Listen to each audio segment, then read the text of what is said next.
Welcome to Delistember. Now, before we start, let's talk about 2017 for a second. This was a pretty bad year for the world. I mean, a lot of stuff happened. A lot of natural disasters, some unnatural ones. But regardless, pop culture has actually been, well, pretty good. In fact, thriving. Whether it be movies, games, or TV shows. But yeah, pop culture is just getting better and better each year, and it's a good change of pace, especially, we need something to distract us from the shit going on outside. But regardless, before we reminisce, let's look forward, and here are my most anticipated games of 2018.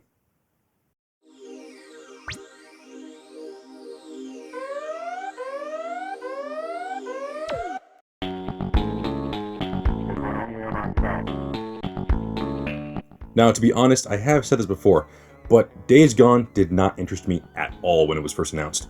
But thankfully, over time, and with this recent E3 trailer, I am hooked. I mean, everything about it just looks amazing. The actual world looks nice and fleshed out. I don't know what just clicked in my head, but it just looks so full of just anguish and tyranny and just all-out badassness and how crazy this world could be.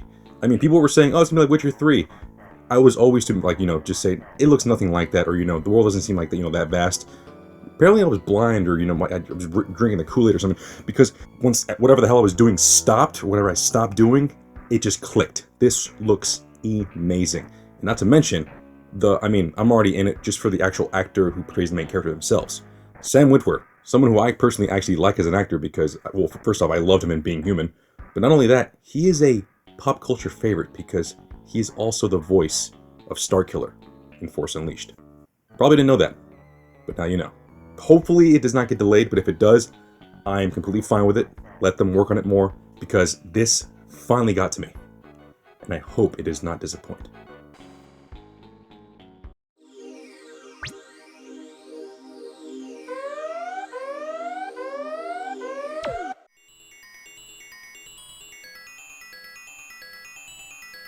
Now, thankfully, I got to play the beta not too long ago, and it's have to say, it's exactly what I wanted, it's exactly what was advertised, and if you're a fan of Monster Hunter, it's exactly what we need.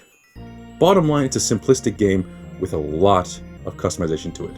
I mean, if you are the person who just likes to micromanage everything, this is your game. Not only that, but if you like to play with friends, this is your game. I mean, I've compared a lot of games recently to the likes of Monster Hunter, and the fact is, we're getting a full next-gen iteration of the series is just incredible, because not only does the gameplay rock, the freaking graphics are just mesmerizing. Regardless, if you haven't played the beta, definitely look forward to the next one. I think it's pretty soon, at least closer to the time this video is being released, because it'll just 100% hook you in and demand that you buy it day one. Or, you could wait and, you and your friends can buy it all at once. Either way, you're going to have a ball with your friends.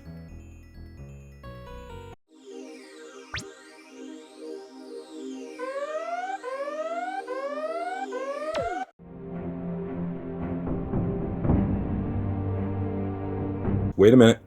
Now, if you've seen my past videos, that stipulation of no remasters or no, H3 remakes only applies to my top 10 of the year. I understand that I already own the previous iteration, not this game, this game. But I don't care. I'm still hyped for it.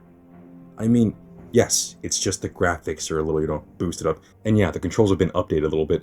And yeah, it's just the same damn game that I've played, before, but I don't care. This is a game that's easily replayable. And it just being re-released is just giving me a reason to buy it again. Yeah, it's not a new game, by any means. You can play it right now on the PS2 or the PS3. But there's something so magical about the PS4 version. Again, the graphics are improved. But seeing the full world realized in an even better, next-gen graphic scheme, or, just the art style, being able to push boundaries that it was never able to do before, well, yeah, it's a remaster. And I love it. And just by looking at how good the graphics look, it's weird. I'm the kind of person who just says, I don't care about graphics, yet here I am rebuying a game because of the graphics. You know what? It's the button layout. That's my excuse. I don't care. I love Shadow of the Colossus this much that I will definitely buy this game again and again and again and again and again. I don't care. I'm hyped for it. And it's just around the corner.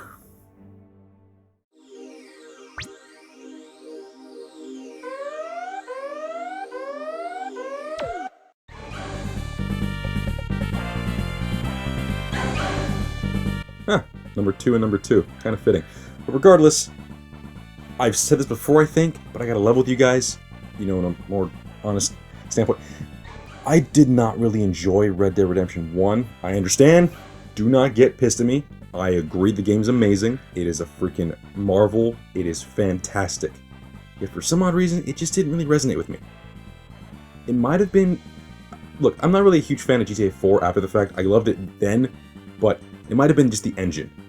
But just thinking about playing Red Dead Redemption with the GTA 5 engine just has me so excited. I mean, just from the trailer, the graphics, the gameplay, everything that I know that was possible in the first game just has me extremely, extremely hyped. I mean, it's Red Dead Redemption 2. That's all I really need to say.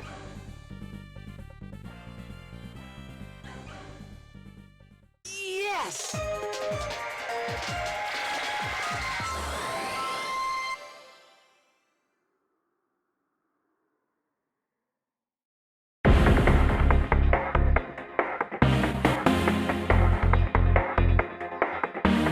Yeah, this is the same game that I put as number 1 in my top 10 of E3 this year.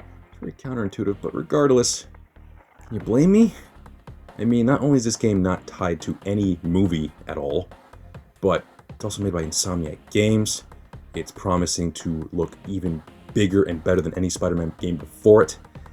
A huge open world, great villain, great lead up to things that we have no idea what they... I mean, just the fact that Miles Morales is in there just kind of freaking me out. But regardless, I want this. I want this again.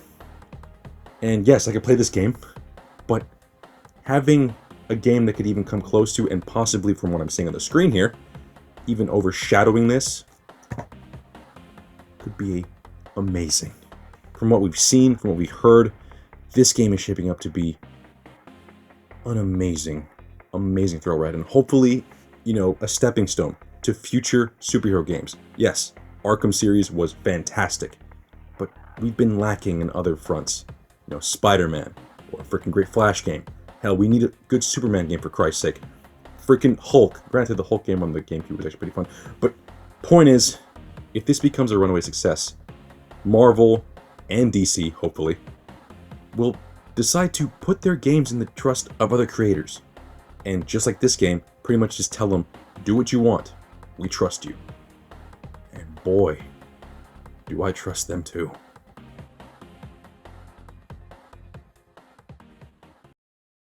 Well, that's the list. And now, some honorable mentions. God of War. Obviously, God of War should have been on this list. And yes, I agree with you, but my hype for it's kind of dwindled over the last couple months, and it just barely missed the list. Just barely. Next up, Final Fantasy Dissidia NT. I mean, it's Final Fantasy characters beating the crap out of each other. What more do you want? And granted, I am new to the series, not Final Fantasy, the Dissidia series. It's still very intuitive and very simplistic, and it's just a lot. And I mean a lot of fun. Next up, Shenmue 3. The fact that we're getting a freaking ending to this freaking series that's been demanding a game for the last decade is exciting. Although the, E3 trailer was a little underwhelming, I'm still excited. Even though I've only played the first game, and it's only played the second game, the fact that we're getting a third one is just so cool. Next up, Dragonball Fighter Z. I've said before, graphics don't matter, even though I'm a hypocrite because I keep mentioning how great the graphics are in certain games. But regardless, there's yet to be a game where the graphics were so or at least in the Dragon Ball series, where they were so picture perfect to the anime style, until now. Because this looks impeccable. This is essentially the anime, just with Marvel vs. Capcom gameplay. That's awesome. Next up, Far Cry 5. And yes, while I'm not really a huge fan of the series, granted I love Far Cry 3, Far Cry 4 was okay, Far Cry Primal was meh, Far Cry 5, I mean, it looks like the same thing, except for the setting. The setting looks like so much fun, and I just cannot wait to cause so much mayhem in the Deep South. I mean, that alone just has me hooked, just to see what the hell they could do and what kind of boundaries they'll push. But next up, We Happy Few. Talked about this game before. It looks interesting. It's a freaking, dystopian nightmare world. The only thing that kind of pushed me away from it is the fact that it's now being charging us $60 for it now, even though it was, before an indie game. Regardless, I'm kind of more wait and see kind of attitude with this game. I'm still excited. So, whatever. Next up, This one's weird. Only fans of the old Castlevania series will understand this one. Bloodstained, Ritual of the Night, created by one of the creators of the original series. This just looks like a straight homage and hands down, dare I say, a ripoff of the classic Castlevania series. I mean, it's not really a ripoff since it's the same designer, but regardless, it looks great. It looks absolutely fantastic. And yeah, that's pretty much the whole list. And yes, I understand some people are saying, what about this game? What about that game? Look, not every game will catch my eye, but also there are certain games that definitely will be coming out in 2018. Like people are saying, what about Last of Us Part 2? Hey man, I want it to come out in 2018 too, but you're dreaming if you think it's coming out that year, or that coming out that soon. And yes, if I'm wrong, boo freaking who, I'm wrong. I'll be with you, I'll be happy too. But that's wishful thinking. Same goes for Cyberpunk 2077, the next game from the creators of Witcher. And,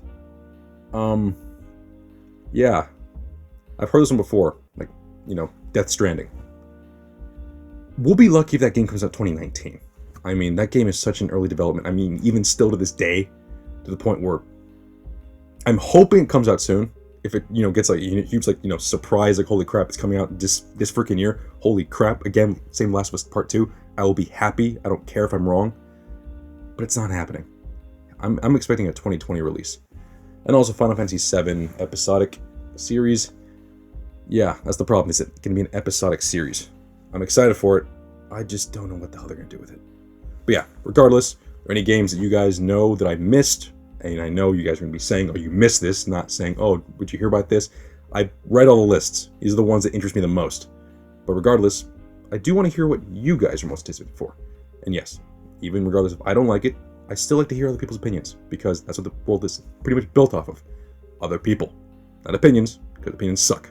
Because everyone has one, like an asshole. But regardless, that's the video. Thank you for watching. Like, comment, and subscribe. And I'll see you guys later.